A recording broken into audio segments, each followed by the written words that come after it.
Hey, there's Jason. How are you, my man? Hey, I'm good, man. Sorry I'm late. That's okay. We got you. We got you in now, and we're right into this thing. So, welcome into the program, man. I'll get right to it. How are things in Edmonton today? I have to imagine they're pretty good. Well, it's good and bad. The Oilers are up 3-1, but Zach Hyman is out for the playoffs. So that's Yeah, the obviously the negative for the Edmonton Oilers. It's a little bit of a damper. Even last night, you knew it wasn't good news for Hyman. He's been unreal for Edmonton. He might be one of the best, if not the best, forecheckers in the NHL. And he can score. He's got 111 hits this year. He's on their penalty kill. He's on their power play. Like, he does a lot for that team. So it's a big loss, but the Oilers are up 3-1. Stuart Skinner's played very well. They've got depth scoring all over. And really, for the first game all playoffs, they relied on their power play to win. And that's a good sign for Edmonton. They haven't really needed their power play to win them games.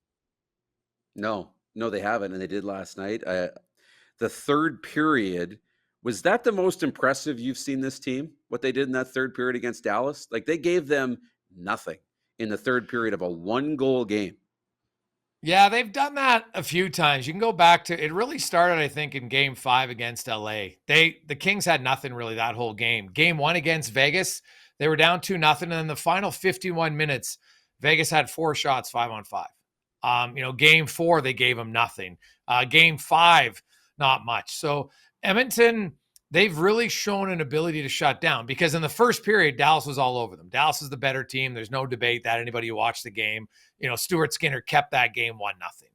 And then Edmonton slowly kind of started to find their legs. And I think, Edmonton's got to be pretty confident, whereas Dallas is wondering, what the hell are we doing here? Like, this is 2 years. They can't beat Stuart Skinner.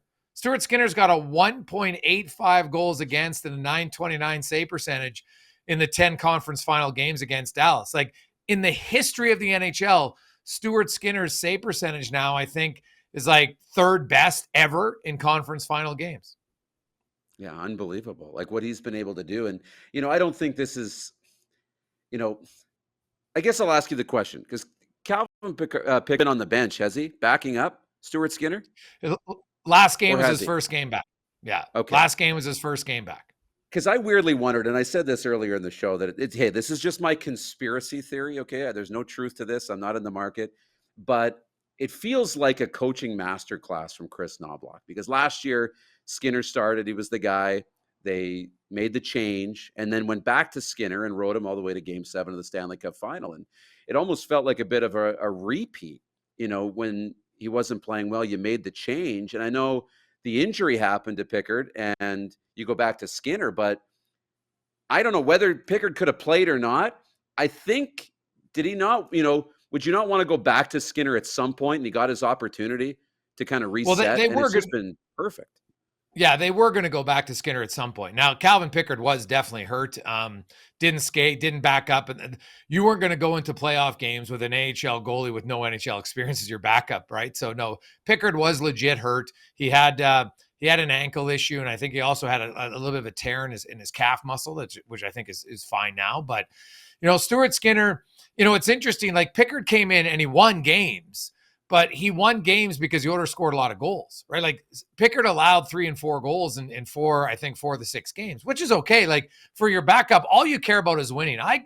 Save percentage doesn't matter much. All that matters in the playoffs, do you win or you lose?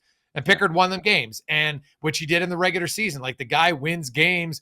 And even if you would allow 2 or 3 goals early in the game, then he made some huge saves in the third period in some games against LA or Vegas. So, Stuart Skinner, it's an odd thing, no question, that, he had to sit out. This year, I thought was a little different. I don't actually think he even played horrible in the first 2 games LA. The Oilers were terrible. Now, he didn't make a big save.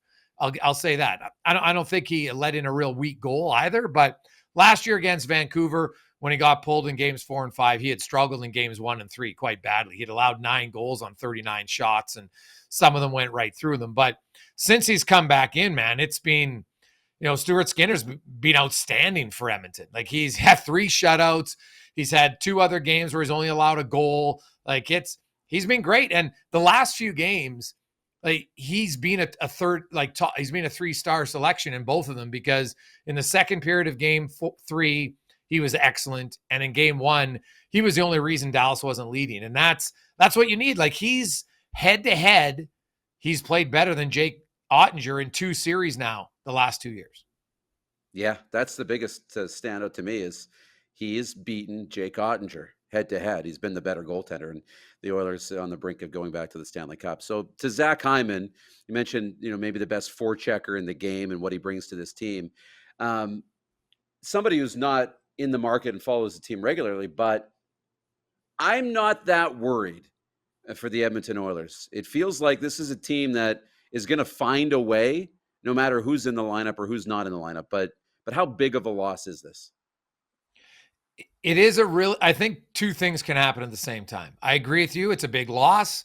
I also don't think it's going to derail Edmonton, right? Like, you still got McDavid and Draisaitl, and Ryan Nugent-Hopkins is probably playing the best hockey of his career. And then that Evan Bouchard guy, only Bobby Orr averages more points per game amongst defensemen in the playoffs. So they've got enough offense for sure. Their depth scoring, they've got 8 forwards with 4 more goals in the playoffs. Like them in Florida, they're incredibly deep, both teams. They each have 8 forwards with 4 goals. And, Edmonton has had somebody step up. Now, Hyman's going to come out, and he's done for the playoffs. I think there's a really good chance Matthias Ekholm, while he's not a forward, is going to come back in. So that strengthens your team. And, Jeff Skinner, Jeff Skinner's a goal scorer. He can score goals. Now, he's only ever played 1 playoff game in his life, and that was game 1 this year. So he will be, I think, euphoric to get in the lineup. And that's what I think is going to happen. You can move Trent Frederick to the right wing.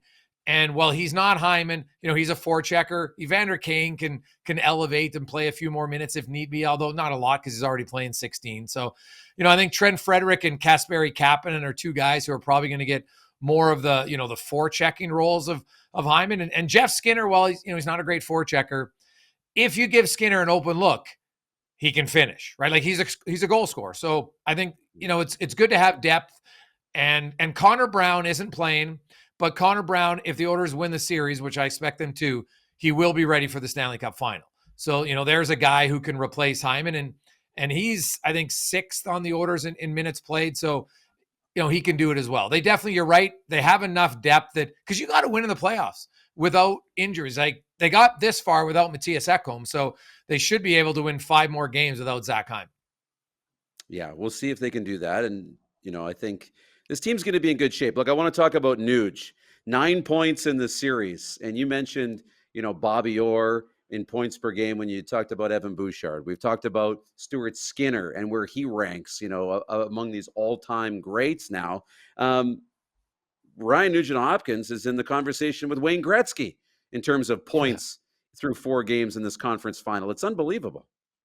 Yeah, it is. It's definitely a one-off for Nugent-Hopkins. But, yeah, only Gretzky for the Oilers franchise has ever had more points through the first 4 games of a conference final. And Nugent-Hopkins actually in the whole NHL, Darren, he's the first guy in 37 years to have 4 consecutive multi-point games to start the conference final or the semifinal. So, there's only, I think, like 6 other guys dating back to Elmer Locke, if we want to go shout out to Canadian fans. So, you know what? It's hard to do what Nugent-Hopkins has done. He's got 9 points.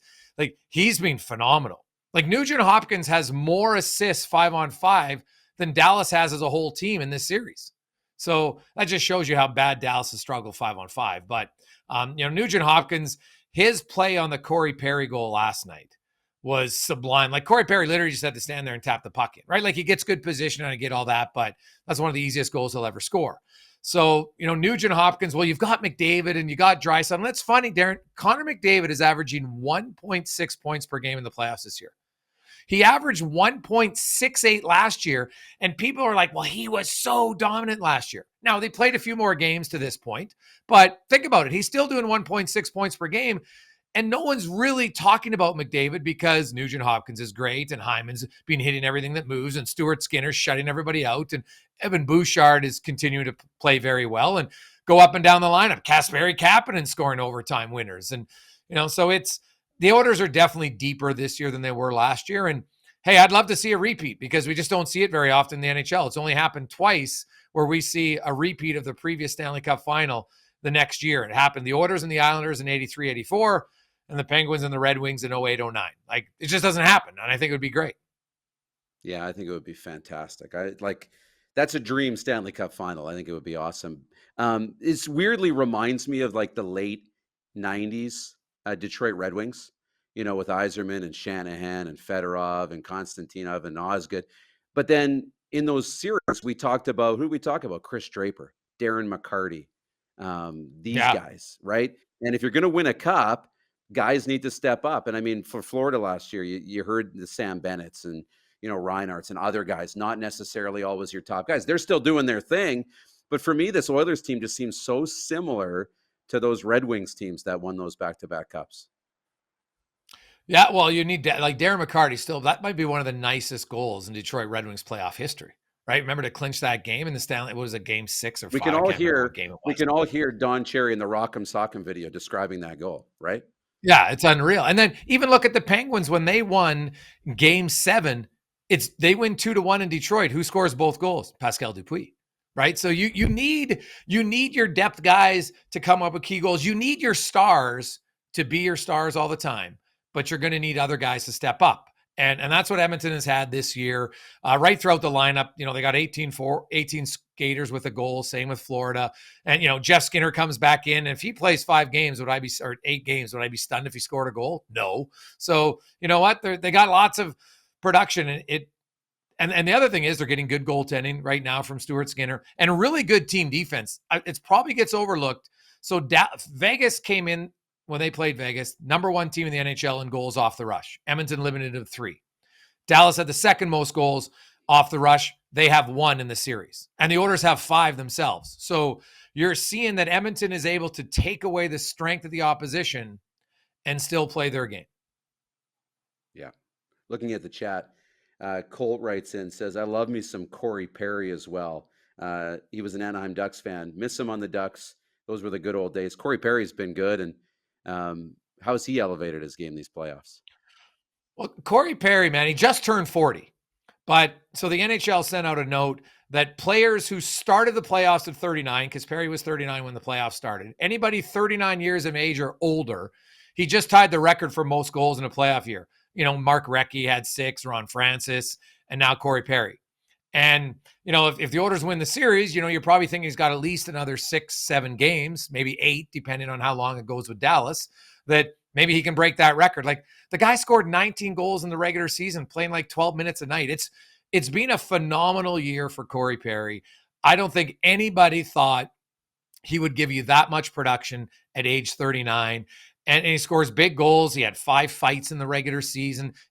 He's always engaged in the game. He's a really smart player. Like, obviously his foot speed is not, well, he was never a great skater, but he's not even there. But he gets open, Darren. Like, you watch his body position on that goal. Like, he knows how to spin off guys, find the opening, put it on his stick. So he's another guy who in the limited minutes that he's playing, and it's 12, 13 minutes, is not the guy who won a Hart Trophy, but he's still very valuable to your team. And he knows how to be in the fight all the time. And I think that rubs off on guys. Like, the players in the room, Corey Perry just knows kind of when to say the right thing.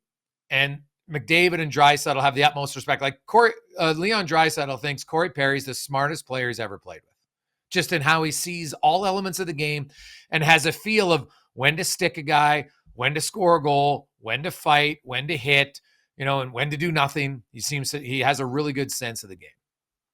Yeah. I mean, that's probably the biggest compliment is the way he rubs off on other guys on the bench, right? And in that locker room. And I mean, you need that if you're going to win. And clearly he's bringing a tremendous amount of value. Look, I want to shift gears. I don't know how much you've been following, but I mean, it feels like the Edmonton Elks are getting lost in the shuffle, and rightfully so. It's the Stanley Cup playoffs, and the Oilers are one of 4 teams left. But how much you've been following what's going on with the Elks?